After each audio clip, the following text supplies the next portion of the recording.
Attributes are great for teaching language expansion and vocabulary development. Once a student has learned a lot of nouns, probably 200 plus, there's no real data to say how many, but a lot of nouns, they can start putting descriptive words in front of those nouns. So for example, I want the big chip, or that plate is dirty, turn on the hot water, this bucket is full, etc., etc.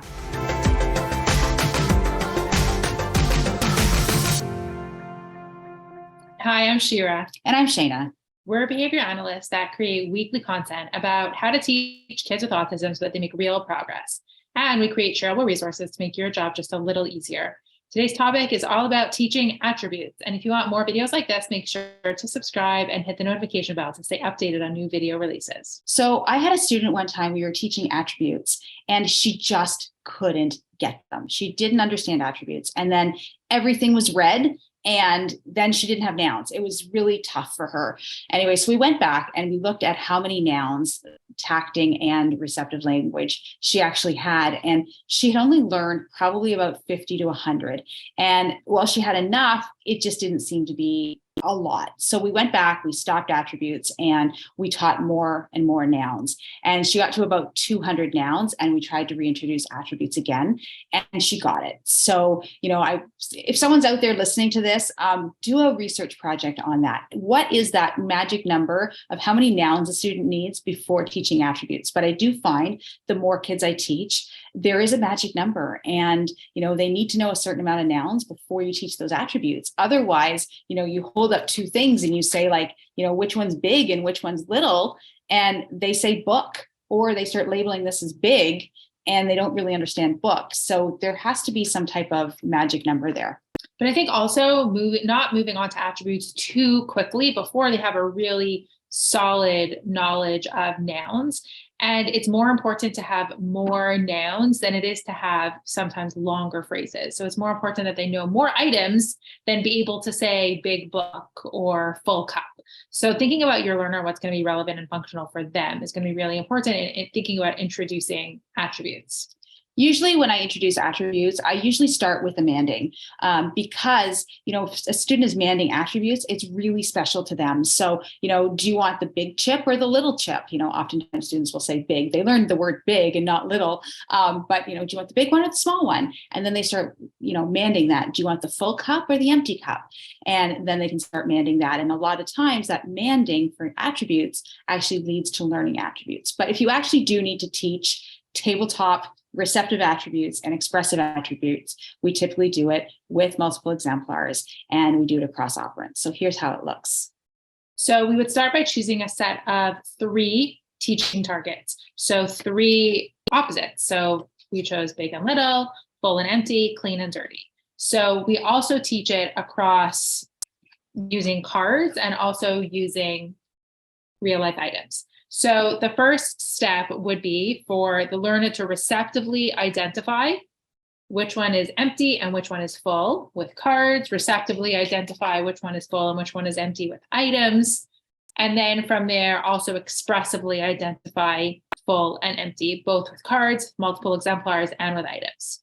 And how that looks is I typically take data just on the receptive at first, but I would teach both right from the get-go. So if I'm teaching this and a student can read, I'll cover up these words. But if a student can't read, I take these and I can say, show me full, and student points to full. And I say, great, it's, and they say full. Or I can say, what is it? And they say full. So show me full. You're right, it's full. What is it?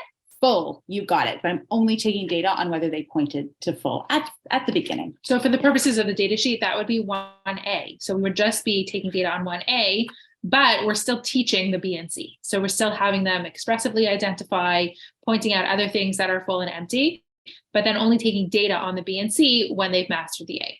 And so, I would define A as, receptively identifies 2D and 3D items, and then B would be, let's generalize that to novel items and make sure receptively they understand if I grab something completely novel, that they understand that that's full and empty as well. And then, maybe by step C, I'm looking at expressive language. And oftentimes when I'm holding up 2 items and I'm saying, which one's full, you got it, what is it? And they're saying full. Oftentimes when I go to the expressive, they have it right away. If I do need to teach the expressive, typically what I would do is I would say, let's talk about full and empty. Which one? And the reason I give them that prompt is because if I just hold this up and I say, what is it? They're going to say It's cup. a cup. It is a cup. It is a cup, right?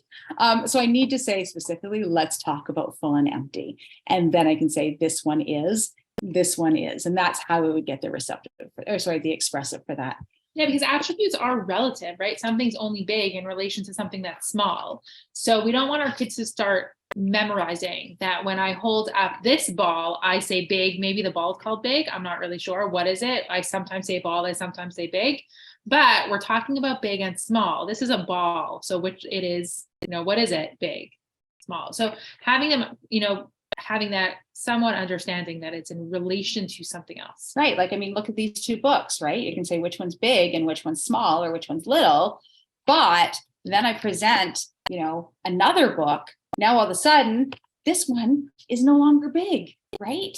So again, it always having that relation to something else, having lots and lots of exemplars when you're teaching this will really, really help. The other thing is, so after we've taught one set, you want to move on to the second set of 3. So then you would take 3 new sets of attributes, teach it the same way. So now you have 6 potential mastered sets of attributes. The third step, which is really important, is the random rotation of all of the previous 6 that were taught. So instead of moving on to the third set of 3, you would pause, do a random rotation of all 6 at the expressive label phase. And so you would just probe all of those 6 that they've now mastered and making sure that you're always rotating and keeping those mastered sets in the rotation and adding to it as you collect more master targets. So that's huge. We have a list of attributes in our membership. I think that in the ABLES at the back, there's also a list of attributes. Really make sure you're teaching functional attributes at the beginning. There's also, if you Google online, there's lots of developmental lists of attributes. I wouldn't teach more and less, for instance, as my first attribute. I would be more likely to teach full and empty because A, it's functional, and B, it's age appropriate for someone who's just learning attributes. So today we talked about our teaching attributes program, and we showed you the steps on the data sheet and the materials that you can use to do this. So click the link in and around this video to join our Behavior Pro membership. And for more information on teaching attributes, click the link on or around this video or in the description to join our Behavior Pro membership. We also encourage you to subscribe to the channel so you don't miss any future videos, and leave a like and comment below if you have further questions.